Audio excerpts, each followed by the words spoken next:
un castigo.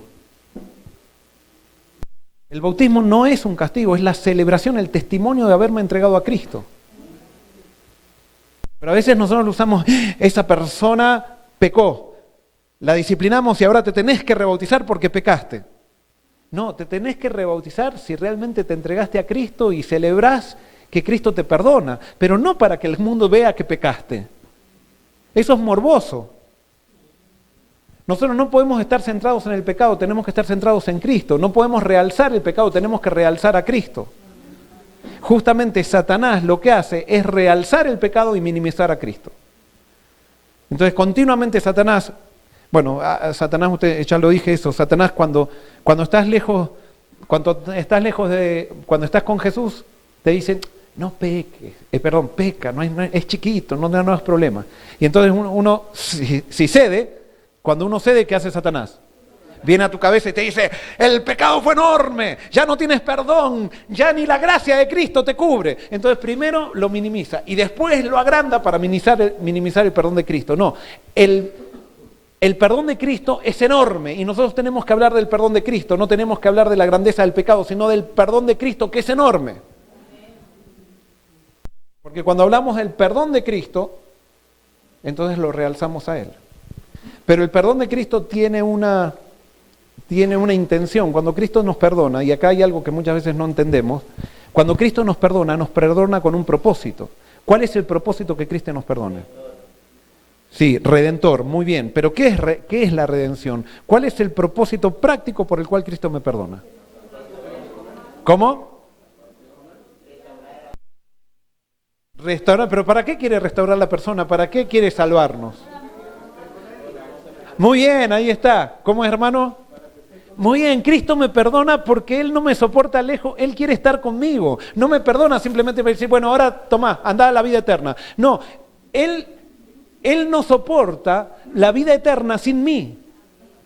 O sea, Él me perdona para relacionarse conmigo. No me perdona legalmente como diciendo, ahora quiero que esté bien, te perdono. Y eso es lo que muchas veces no entendemos, porque muchas veces nosotros hablamos del perdón de Cristo y le hablamos al pecador, pero es como que Cristo te perdona y listo, sigue haciendo la vida como quieres. Sí, sigue haciéndola como quieres, pero Cristo te perdona para relacionarse con Él. Entonces, si tú aceptas el perdón de Jesús y no te quieres relacionar con Jesús, no aceptaste el perdón, porque no aceptaste el propósito del perdón. ¿Se entiende? La mirada de Jesús le dio la seguridad de su aceptación. Lo perdonó porque el pecado lo podía separar. Él podía haber salido a hacer lo mismo que Judas, a colgarse. Pero esa mirada le dio la seguridad de que Él lo perdonaba y que quería seguir siendo. Correcto, el ejemplo de Pedro. Fíjense, Pedro y Judas. ¿Quién cayó más bajo, Pedro o Judas?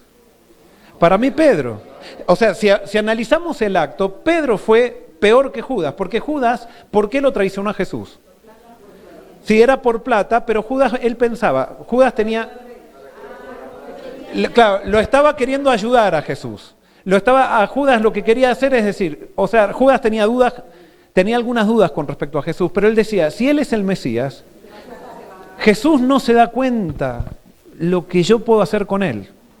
Él no se da cuenta si Él siguiera mi plan, así como nosotros muchas veces decimos, Jesús no se da cuenta este hereje que está en la iglesia, entonces vamos a matarlo, porque yo creo que hay que disciplinarlo para purificar la iglesia. Es como que nosotros le decimos a Jesús cómo tiene que hacer las cosas.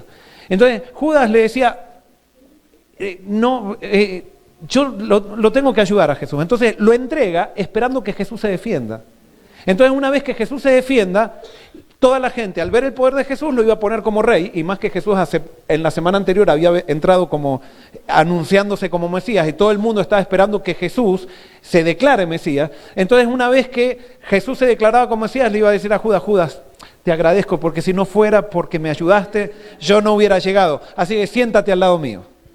Y entonces Judas pensaba sentarse al lado de Jesús no porque quería sentarse al lado de Jesús, sino porque quería sentarse al lado de Jesús para dirigirlo. O sea, porque él decía, yo no voy a ser el que voy a poner la cara, va a ser Jesús el que pero yo lo voy a manejar desde atrás.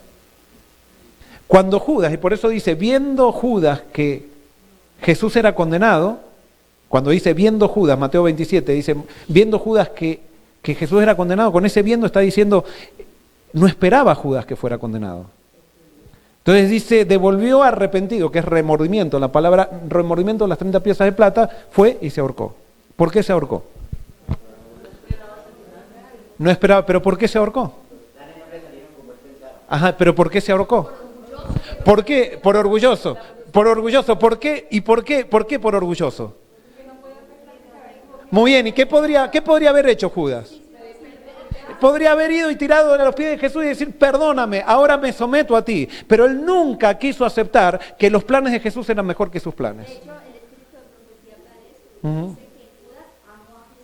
Exacto, se sintió atraído. Lo mismo pasó con el joven rico y todo eso. Pero su orgullo fue más fuerte. Exacto. ¿Y qué es el orgullo? Es no someterme, listo. Es no entregar los planes. Es como, por ejemplo, yo sé que hay personas, ojo, no estoy diciendo con esto, pero hay personas que dicen que están, cuando se dice hay que levantar a Cristo, y como han escuchado por mucho tiempo que dicen, no, los que dicen de Cristo es la gracia barata y todo eso, entonces hay como un enojo cuando escuchan eso.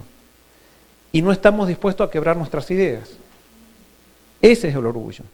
Estamos dispuestos a seguir, no a analizar directamente, simplemente porque me dijeron, porque no están predicando lo que yo quiero, lo que yo siempre prediqué o algo por el estilo, entonces empezamos a tratar de matar al mensajero. Eso es orgullo. No, tenemos que analizar.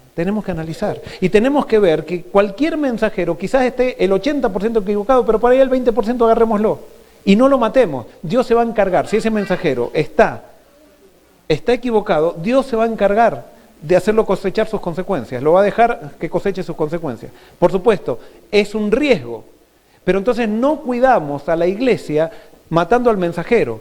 Cuidamos, o al hereje, matamos a la iglesia levantando a Cristo. Y cuando levantamos a Cristo, la gente misma se empieza a dar cuenta quién es hereje y quién no es hereje. ¿Entiendes? Pedro, vamos a Pedro. Perdón. Sí. Ok, no te olvides. Entonces, ¿qué pasa con Pedro? Pedro, orgulloso, también como Judas. También orgulloso.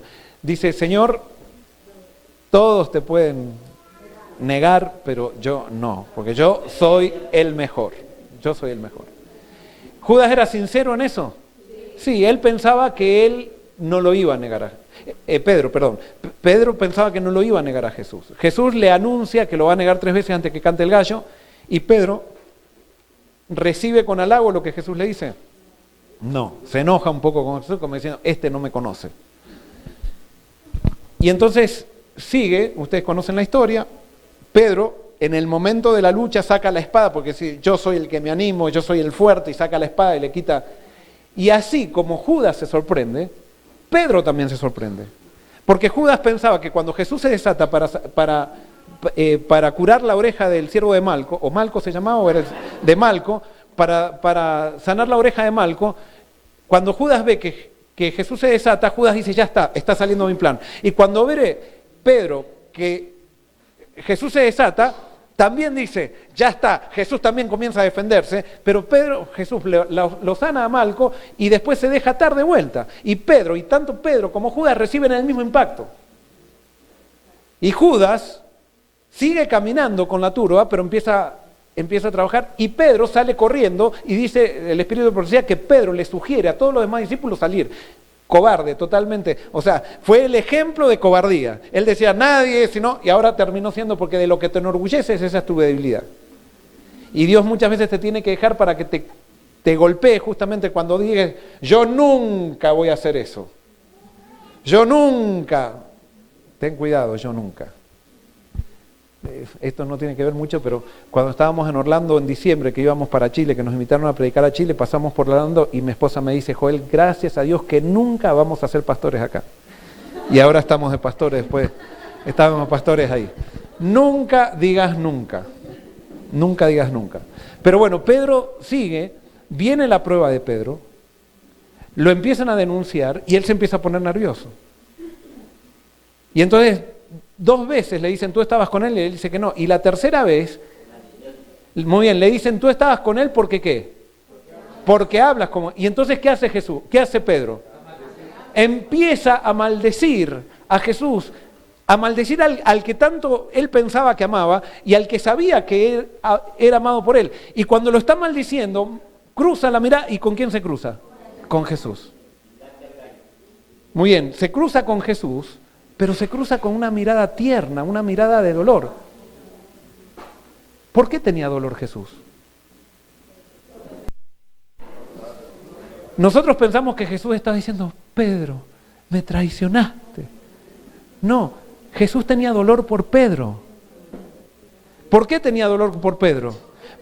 Porque ahora sabía que ¿quién iba a aprovechar esa circunstancia? Satanás. Satanás ahora iba a venir a Pedro y le iba a decir, tú, discípulo de Jesús, Jesús te dio tanto amor y tú mira lo que haces, eres un hipócrita, no sirves para nada. Suena, escucha al gallo y entonces sale corriendo. ¿Para dónde sale corriendo Pedro? Sale para el Getsemaní. ¿Y dónde se tira? En la piedra donde Jesús había derramado gotas de sangre, donde Jesús le había dicho, ora Pedro para que no entres en tentación. Y entonces ahí Pedro quiere, ¿qué quiere? Quiere morir, quiere suicidarse, no quiere saber más nada de la vida. Él no sirve para nada, según lo que Satanás le estaba diciendo. Y Satanás estaba con peso así como lo hace contigo cuando tú te equivocas. Y entonces cuando estaba en ese momento, en esa lucha, que ya estaba pensando en quitarse la vida, así como Judas también, ¿se acuerda? El Espíritu Santo trae una frase a la mente de Pedro. Pedro, yo he rogado para que tu fe no falte. Y ahí viene la gran pregunta, que a mí me encanta predicar esto, porque viene la pregunta, ¿fe en qué tenía que tener Pedro? Cuando él vino a esa, ¿qué es la fe? Fe no es creer que Jesús existe, fe no era creer que Jesús era el Mesías, fe era creer que Jesús, a pesar de que él lo había insultado en la cara, a pesar que lo había traicionado, a pesar que no merecía nada, Jesús todavía lo seguía amando. Y ahí cuando él se acuerda de eso, de esa fe, cuando el Espíritu Santo le dice Jesús todavía te ama, el Espíritu Santo le trae a su mente la mirada de Jesús. Una mirada que no había ninguna de condenación, ningún ceño fruncido, ningún dedo señalando, sino una mirada que decía, Pedro, a pesar de que me estás insultando, te sigo amando y te sigo amando con todo. Y ahora Pedro se levantó con gran dolor y volvió a la cena del Calvario. Y Pedro entendió por primera vez algo que nunca había entendido. Él entendió que Jesús estaba colgado en esa cruz, ocupando el lugar que él tenía que ocupar. ¿Qué había hecho él para estar fuera de la cruz? Nada. ¿Qué había hecho Cristo para ocupar su lugar? Todo. Y ahí comenzó un camino de Pedro que no dio fruto hasta la resurrección. Y así todo, Satanás todavía lo seguía atacando con dudas. Hasta que ya resucitado, ustedes saben la historia, Pedro, los discípulos, ¿saben qué? Los discípulos, esto dice el Espíritu de Profecía, lo miraban a Pedro como diciendo, Pedro fue un cobarde, primero nos quiso rebajar a nosotros, después fue el principal cobarde, nos dio a todos el ejemplo, y después nos enteramos todos lo que hizo. Ya no, los discípulos pensaban que ya no merecía un lugar. Y Pedro, ¿por qué los invita a pescar a los discípulos? Porque Pedro decía, yo ya no merezco ser llamado hijo tuyo. Yo vuelvo a lo mío es pescar. ¿Sí? Al final, ¿para qué? Era como que Pedro decía, ¿para qué acepté ese llamado? Si yo nunca voy a poder ser un pescador de hombres como Cristo dijo. Si yo no merezco nada. Y ahí aparece nuevamente, sin querer, porque no lo podían reconocer a Jesús. Jesús aparentemente resucitó con una forma diferente. Y entonces estaba allí Jesús en la playa. Haciendo desayuno, le estaba haciendo pescado, carne. Con eso no estoy diciendo que hay que comer, pero para que vean que la dieta para Jesús no es lo más importante, a pesar de que es importante. Pero entonces, estaba allí y cuando dicen ¿quién es? Entonces se dan cuenta que era Jesús. Y entonces ¿qué hace Pedro? Se tira, ni espera, se tira. Y va y se queda, yo me imagino, no sé, pero se queda mirándolo a Jesús, porque no se animaba ni a hablar, mirándolo así como diciendo, acá está, esperando algo de Jesús. Y siempre que esperas algo de Jesús, Jesús te lo va a dar y te lo va a dar con creces. Pero Jesús hace algo en su bondad. ¿En qué estaba preocupado Jesús? En cómo lo veían los discípulos a Pedro. Entonces ahora Pedro le dice a Pedro, Pedro, ¿me amas? Y ahora Pedro no le da la oportunidad de reivindicarse, pero no es para hacer marketing, sino que ya para que vean la transformación de Pedro. Porque Pedro hace 3 días le hubiera dicho, Señor, ¿cómo me preguntas esto? Pero dice, Señor, tú sabes que te amo. Pedro, ¿me amas? Señor, tú sabes. Tercera, Pedro, ¿me amas?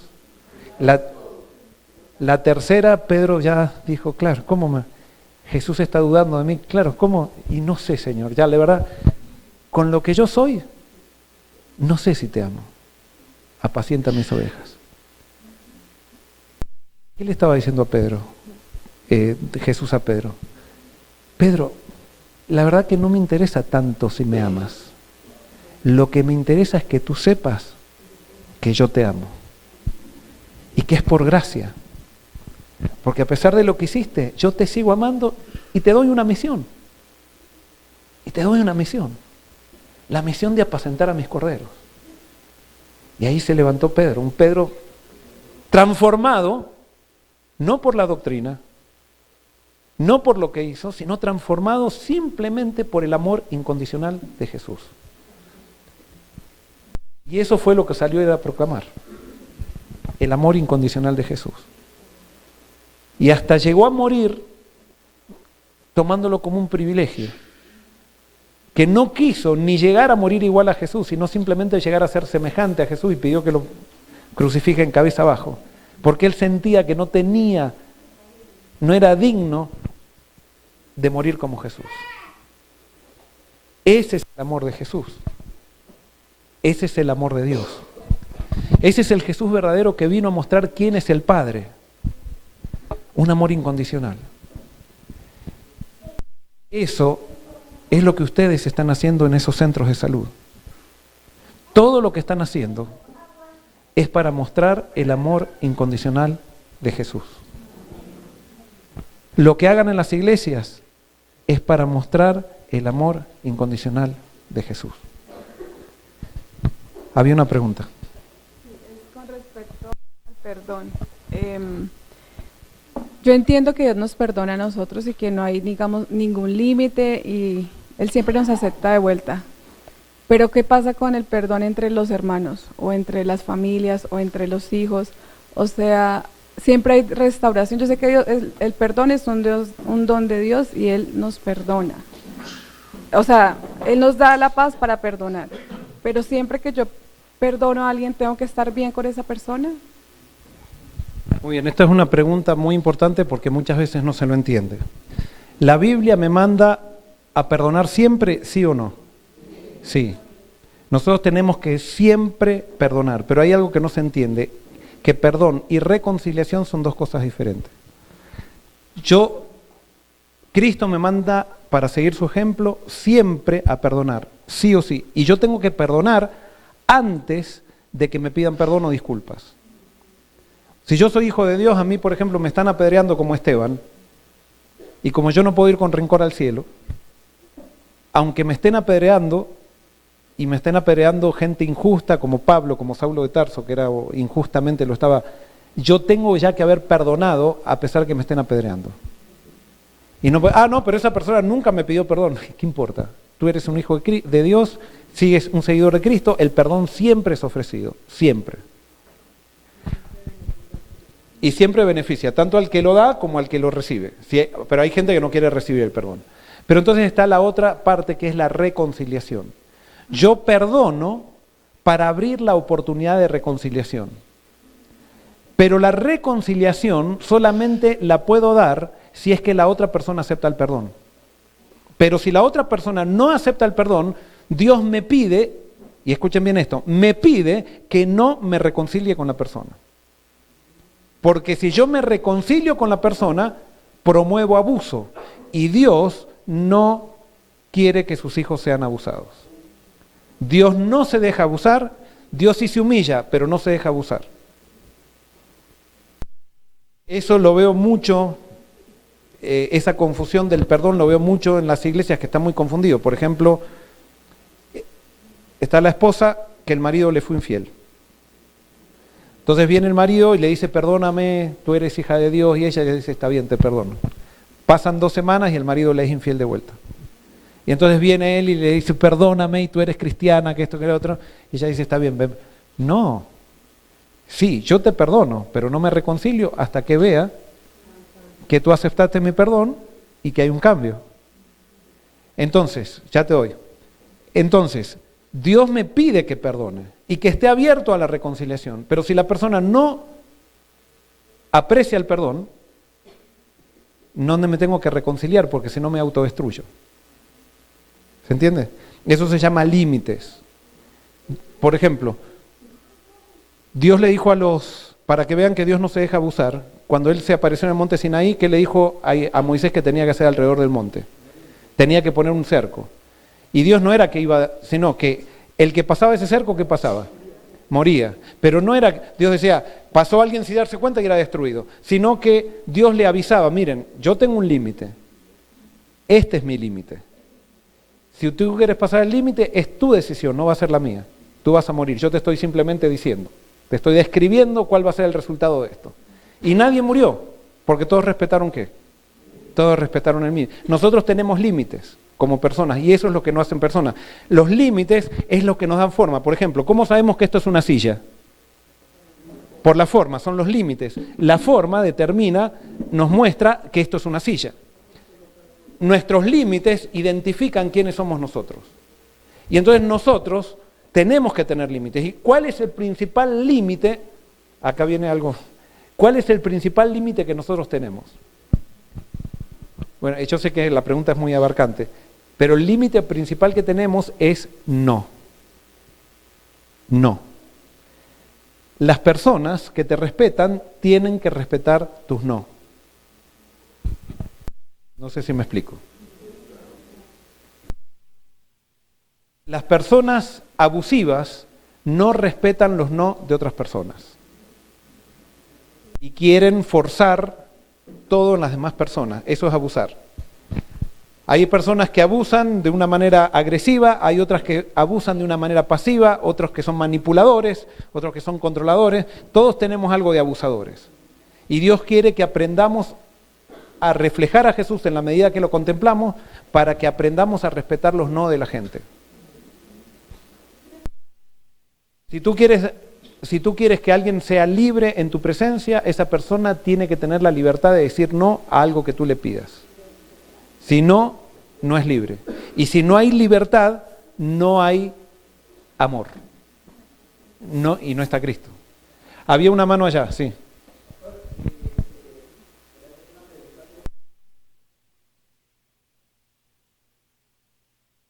¿Puedes hablar más fuerte porque no te escucho bien?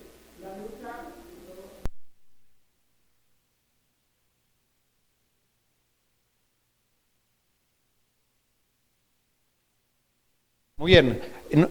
Sí, pero eso es justamente, ahí viene el trabajo de la fe. ¿Por qué? Y esto es un tema muy lindo, que es reflejar la imagen de Cristo. Los sentimientos generalmente actúan en contra de la palabra de Dios. Y la Biblia me dice que yo tengo que actuar con una razón santificada, de acuerdo a lo que la palabra de Dios dice y no de acuerdo a lo que siento. Entonces, cuando yo no me puedo perdonar, no es que yo no me pueda perdonar, sino es que yo siento que no me perdono. Entonces yo tengo que decidir aceptar la palabra de Dios que me dice que me perdona, que me ama incondicionalmente y que yo estoy plenamente restaurado gracias a la justicia de Cristo. Entonces ¿qué sería actuar por fe? La fe también es una decisión.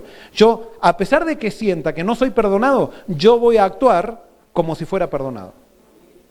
Y esa es la fe. ¿Se entiende? Muy bien. ¿Había otra mano? Sí.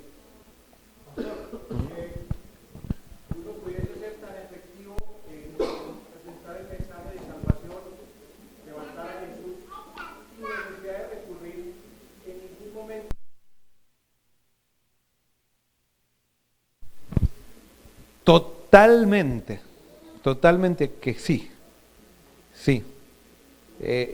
radicalmente sí, te digo, afirmativamente sí.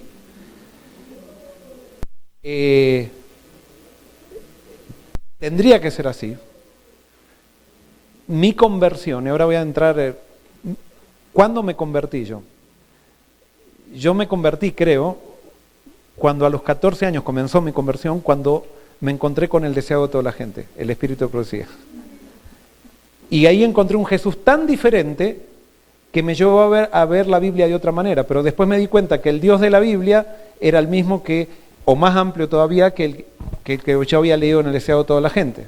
Pero yo no necesito el espíritu de profecía para predicar el evangelio. Es más, pero por ejemplo, muchas cosas que las que yo digo, aunque no digo, lo dice Elena de White, están influenciadas por lo que yo leí en el deseo de toda la gente. Pero no necesito, es más, no tendría que predicar con eso. Y no tendría que a nadie imponerle el espíritu de profecía. Porque de acuerdo a la Biblia, el espíritu de profecía es la Biblia. Y según la Biblia, el espíritu de profecía se puede manifestar en todos nosotros. Cualquiera de nosotros puede llegar a ser profeta. Pero entonces cuando surge un profeta, yo tengo que probarlo ¿con qué? Con la Biblia. Y cada uno decidirá. ¿Sí? Entonces yo, por ejemplo, cuando doy estudios bíblicos, yo no le digo a la persona, le doy la fe de Jesús y que firme que cree en el espíritu de profecía. Por un estudio bíblico no lo podemos hacer creer en el espíritu de profecía, que Elena de White tenía el espíritu de profecía. Eso es una manipulación y es un control de alguna manera. Entonces yo mientras estoy dando estudios bíblicos me dicen generalmente el estudio bíblico, de paso yo le regalé a los jóvenes acá una serie de estudios bíblicos y que también Zuli tiene una serie de estudios bíblicos que es basado más, no en doctrina, sino que es basado en principios. Y entonces, generalmente cuando estoy estudiando la Biblia, la gente me dice, pastor, ¿qué me puede dar para leer? ¿Y qué le doy yo? Ya está leyendo la Biblia, entonces ¿qué le doy? Le doy el deseo de toda la gente, le doy el camino a Cristo. Y ni le digo absolutamente nada de eso, empiezo a leer. Entonces después empiezan a leer y a subrayar, y vienen y dicen, pero esto es hermoso, pastor. Yo digo, no le digo absolutamente nada. Y después le entrego otro. Entonces la persona ese libro ya empieza a hacer su efecto. Yo no necesito ayudarla a Elena de White. Y si terminó, entonces empieza a hacer su efecto.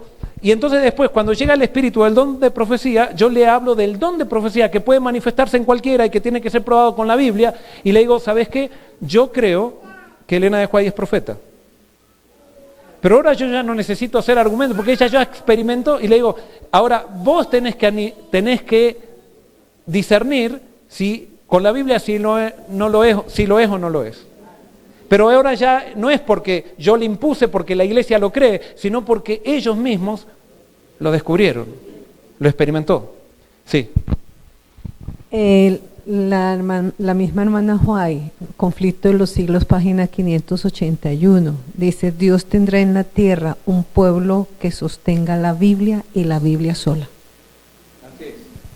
Gracias, Sonia. Con la Biblia podemos hacer todo. Con la Biblia podemos hacer todo y nosotros, además, nuestro evangelismo tendría que ser con la Biblia. Le hacemos un gran daño al espíritu de profecía si evangelizamos con el espíritu de profecía. Tendría que ser solo con la Biblia. Sí, la última pregunta, porque ya, si no voy a perder el avión.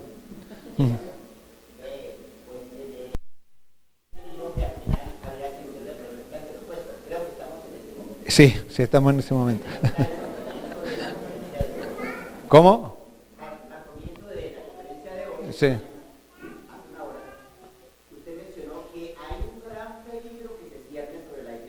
Uh-huh. Pero no nos dijo en qué consiste ese peligro. Ya que nos dice más o menos una pauta o si es algo interno o es algo externo. Me gustaría no quedar como él. No, bueno, les voy a decir, hay una amenaza, voy a tratar de decirlo rápido. La iglesia se está dividiendo con respecto al tema de la ordenación de la mujer. Hay un sector de la iglesia bastante grande que cree que la mujer no debe ser ordenada, y hay un sector de la iglesia bastante grande que cree que la mujer debe ser ordenada.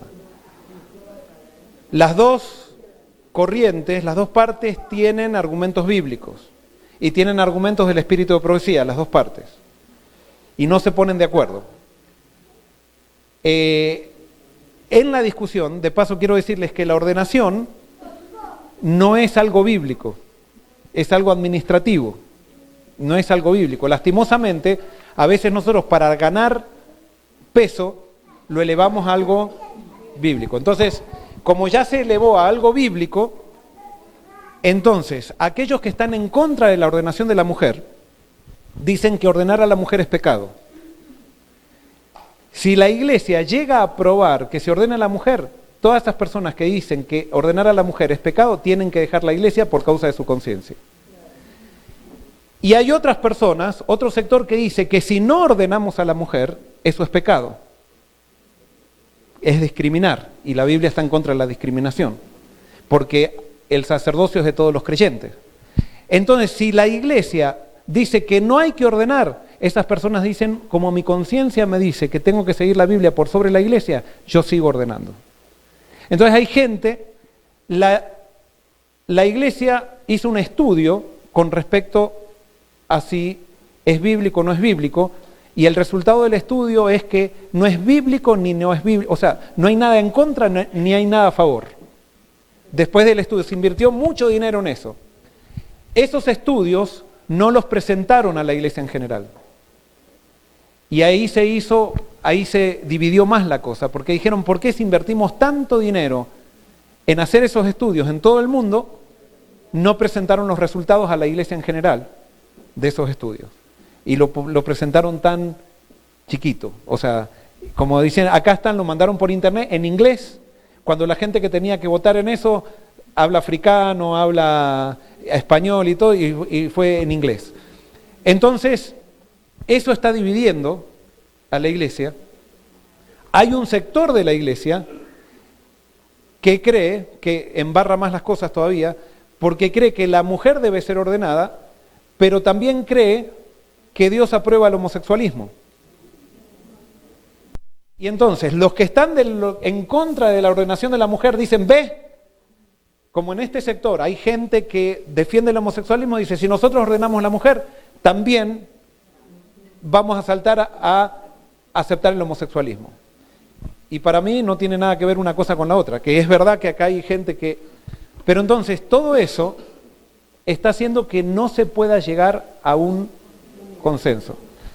Y entonces, hace 2 semanas, la gente que está en contra de la ordenación de la mujer acaba de disciplinar a presidentes de conferencia, presidentes de unión y uniones que ordenaron a mujeres, porque ellos dicen, la conciencia nos dice que debemos ordenar mujeres, porque no podemos, si nuestra conciencia nos dice que debemos ordenar mujeres, no podemos ir en contra de la Biblia yendo en contra de nuestra conciencia. Y los disciplinaron. Entonces, los disciplinaron a la manera que podían, porque no se puede disciplinar, porque el poder en la iglesia adventista, ¿de dónde viene? Va de abajo hacia arriba y no de arriba hacia abajo. Eso es lo que no entienden muchas veces Interamérica y Sudamérica y África, porque ellos dicen, el presidente de la Asociación General tendría que poner orden. El presidente de la Asociación General no puede poner, porque el poder en la iglesia adventista va de abajo para arriba. Entonces, han disciplinado a estos presidentes, que son pastores y todo eso, pero las iglesias que están abajo de esos presidentes dicen, para nosotros apoyamos totalmente a esos presidentes porque ellos están siguiendo lo que nosotros votamos de acuerdo a nuestra conciencia. Y entonces parece que no hay salida, pareciera. Entonces todas las expectativas están ahora en qué va a pasar en el Congreso del año que viene. El presidente de la Asociación General ahora, él está en contra de la ordenación de la mujer.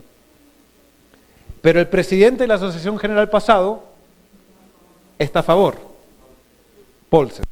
Y tuve la oportunidad de ver, yo no estuve presente, pero sí vi todo por internet, las discusiones, y no se ponen de acuerdo. A mi criterio, ¿por qué no se ponen de acuerdo? Porque primero tenemos que definir cómo estudiar la Biblia, tenemos que definir cuál es nuestro mensaje y tenemos que definir qué es iglesia. Y una vez que tengamos claro cómo estudiar la Biblia, cuál es el mensaje, qué es iglesia, eso se resuelve en el acto. lastimosamente pareciera que no hubiera disposición a sentarse juntos. Y entonces eso es lo que puede pasar. Puede ser que en el Congreso tienen que orar para que en el Congreso de la Asociación General Dios ponga, no digo que tenga que sacar o poner, pero que el que venga sea un presidente que presida para todos, no solamente para el sector que piensa de una manera. Cuando uno es, por ejemplo, yo soy pastor de una iglesia, yo soy pastor de todos, no soy pastor solamente de los que piensan como yo. Y mi función es, por contagio, levantando a Cristo, que todos nos unamos. Pero no pastorear solamente para el grupito, ¿vieron?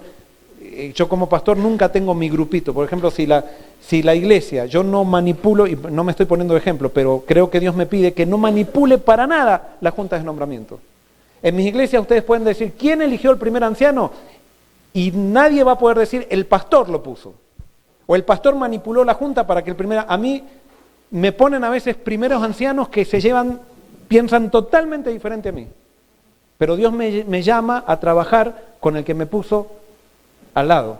Yo soy pastor para el primer anciano que no piensa como yo, soy pastor para el otro anciano que sí piensa también, y la cuestión no es favorecer a los que piensan como yo, sino buscar entre todos qué piensa Jesucristo. Eso es lo que importa. Había otra mano, sí.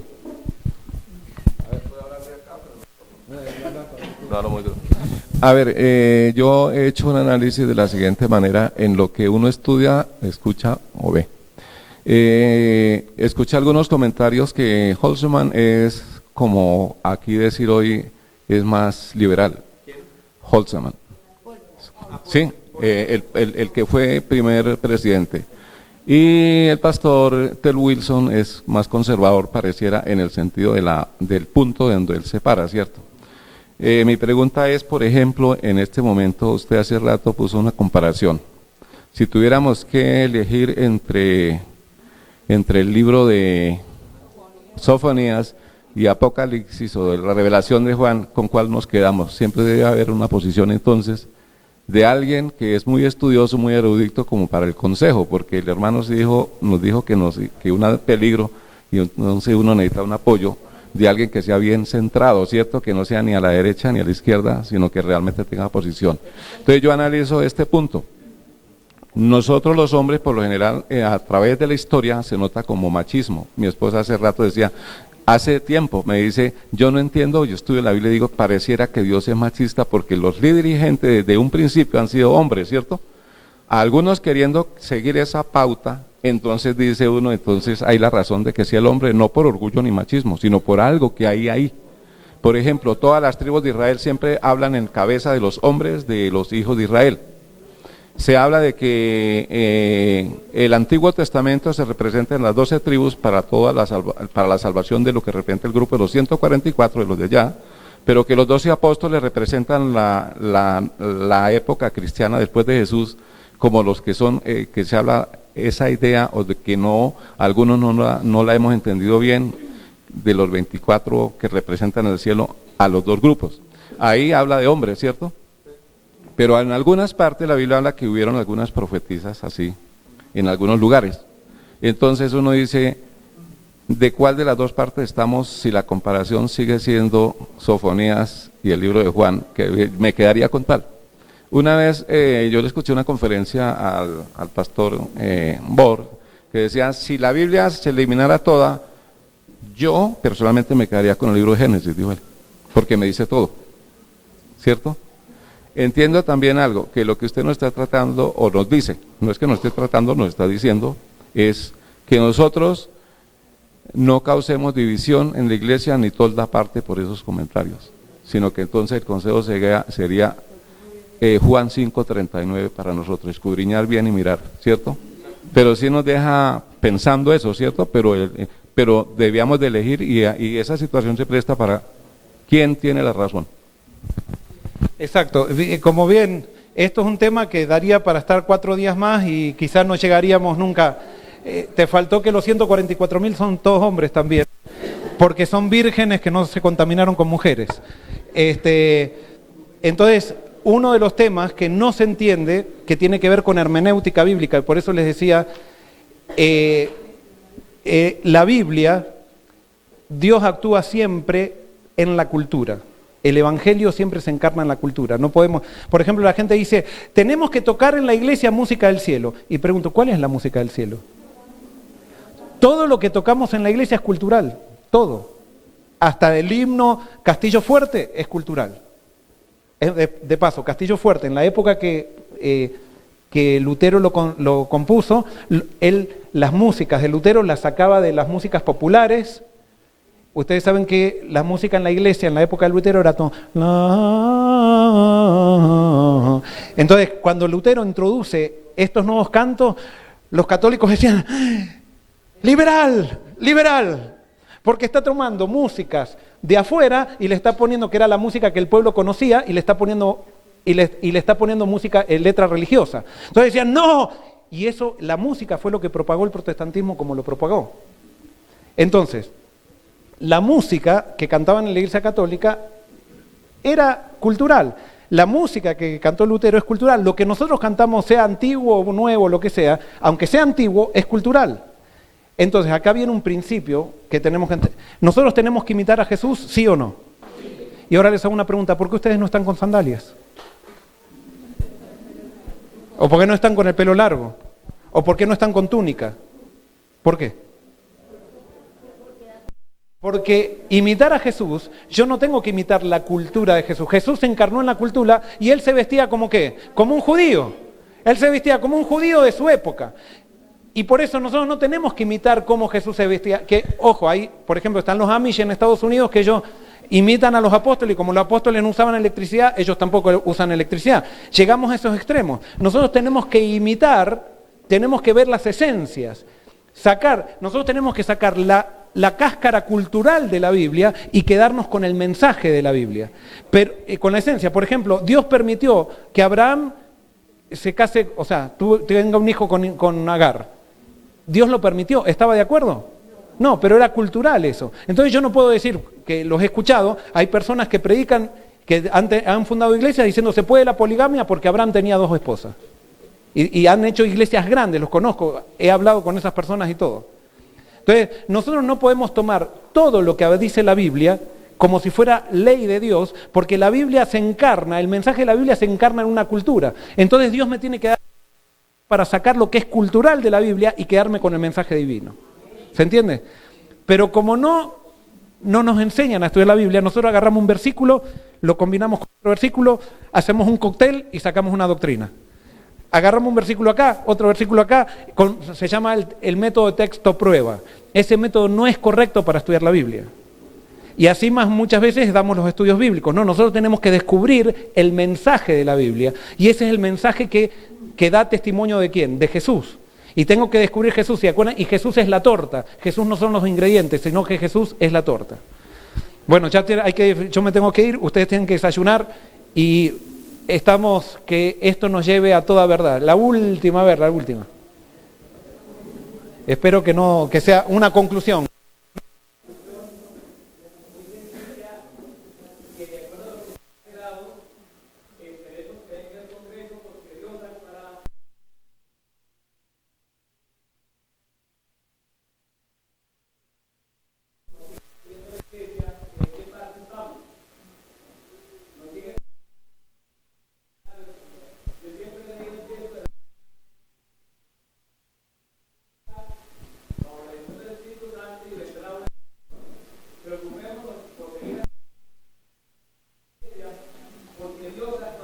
Amén. Correcto. Así es. Vivamos cada día entregándonos a Cristo, viviendo para Él, y Él nos mantendrá firmes en el lugar donde tenemos que estar. Terminamos con una oración, ¿les parece? ¿Hay alguien que quiere orar? ¿Alguien que quiere orar para finalizar? Sí, Zuli. Nos ponemos de rodillas como...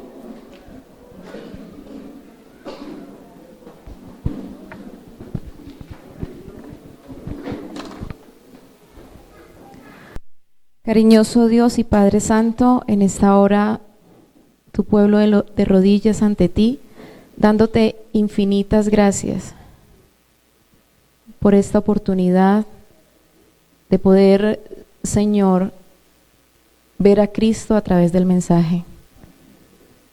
Señor, entregamos hoy nuestro corazón pero no solo nuestro corazón, sino también nuestra mente.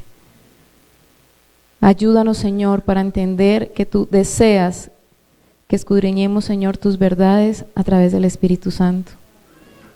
Señor, pulveriza hoy nuestro orgullo y danos, Señor, esa humildad que solo tú puedes tener. Y ayúdanos, Señor, para que todo lo que hemos aprendido durante estos días nos lleve cada día a amarte más y a estar más cerca de ti. Ayúdanos, Señor, a reflejarte. Bendice, Señor, todas las personas que estamos aquí, porque hemos sido traídos con un propósito divino. Ayúdanos, Padre Santo, para no tener miedo de seguir al Cordero. Padre eterno, bendícenos en esta hora y de manera especial pongo la vida del pastor Joel, Señor. Porque seas tú el que dirija su vida, el que dirija en este momento su viaje. Que sigas guiando su ministerio para que sea luz donde él vaya, Señor. Bendice a cada uno de nosotros en nuestros hogares y danos alegría en el corazón por haber conocido este hermoso mensaje. Danos tu bendición, en Jesús lo pedimos todo. Amén.